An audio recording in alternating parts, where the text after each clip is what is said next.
We have already discussed concept discipline, that is academic discipline, then school subjects. Today we shall be discussing school subjects and academic disciplines together, as you can see.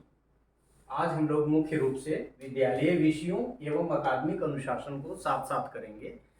और जैसा कि अब तक हम लोगों ने learn किया कि विद्यालय लेवल पे जब विषय को हम पढ़ते हैं तो उसमें सामान्य बातें पढ़ते हैं, और जब वही विषय धीरे धीरे धीरे हायर एजुकेशन के लेवल तक पहुंचता है और ज्ञान की मात्रा ज़्यादा होती है तो एकेडमिक वर्ल्ड उस पे दूसरे ढंग से काम करता है और वह अकादमिक अनुशासन का रूप ले लेता है। So in this way we can conclude that in due course of time school subjects in higher education, rather from school education to higher education, travels a long journey, and in the process it takes the shape of discipline.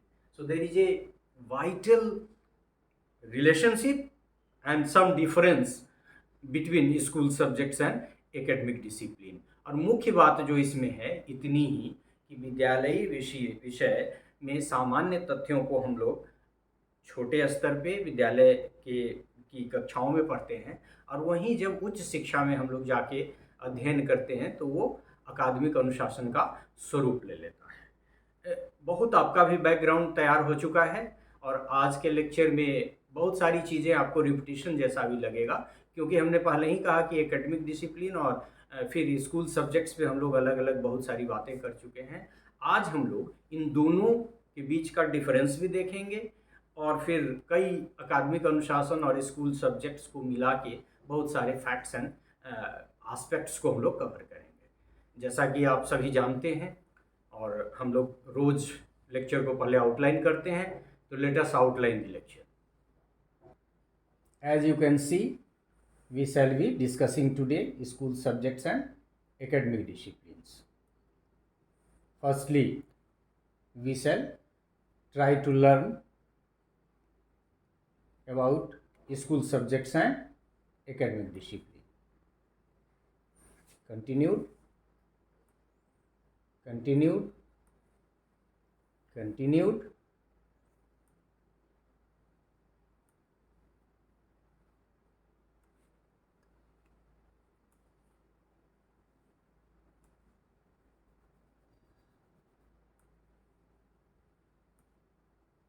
And then we shall be differentiating between school subjects and academic discipline, as you can see, by taking some parameters.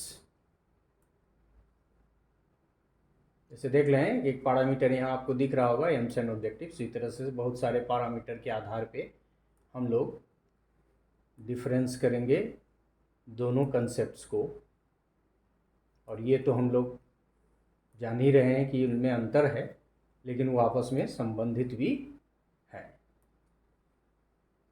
And then major discipline और उनका process क्या है knowledge acquire करने का, इसके बारे में हम लोग लर्न करेंगे कि कैसे डिसिप्लिन से नॉलेज एक्वायर होता है, उस प्रोसेस को समझेंगे, और तब फिर स्पेसिफिक समझेंगे प्रोसेस को in terms of science, as you can see,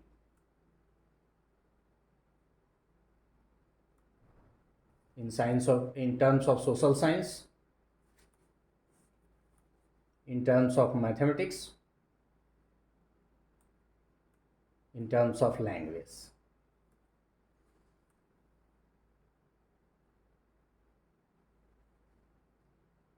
Then content. School subject science content, then social science content,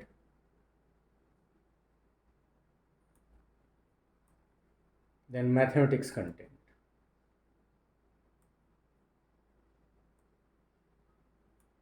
and at the end language content. So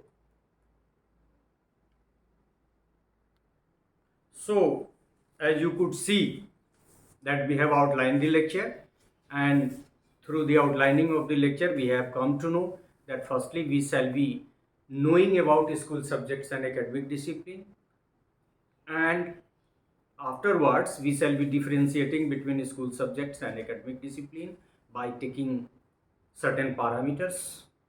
Then we shall learn how the knowledge is being gained through the process in terms of mathematics, science, social science and language.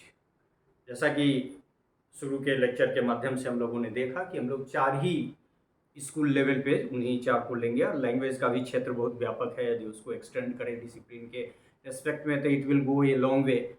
Same is true with respect to science, social science and mathematics. तो फिर हम लोगों ने थोड़ा सा देखा कि content outline, हालांकि कंटेंट आउटलाइन जो हमने पिक किया है दैट इज़ नॉट सेटिस्फैक्ट्री. हम कुछ और उस पर अलग से भी चर्चा करेंगे और उसको समझने का हम अपने ढंग से नया प्रयास करेंगे. When we shall be discussing those lectures in 4 part, language, mathematics, social science and science you can say. तो इस तरह से हम लोग यही 4 को मुख्य सब्जेक्ट मानते हुए, और फिर बाद के स्टेज में वही डिसिप्लिन हो जाता है, हम लोग इन्हीं 4 के टर्म में व्यापक ढंग से अध्ययन करेंगे. और बाद में अनुशासन और अकादमिक अनुशासन और विद्यालयी विषयों को समझते हुए इन 4 के टर्म में हम लोग प्रोसेस को भी समझेंगे कि कैसे नॉलेज एक्वायर होता है, एक्विजिशन ऑफ नॉलेज के प्रोसेस क्या है. So we have already outlined the lecture. Now we shall start the lecture from beginning. Thank you for this part.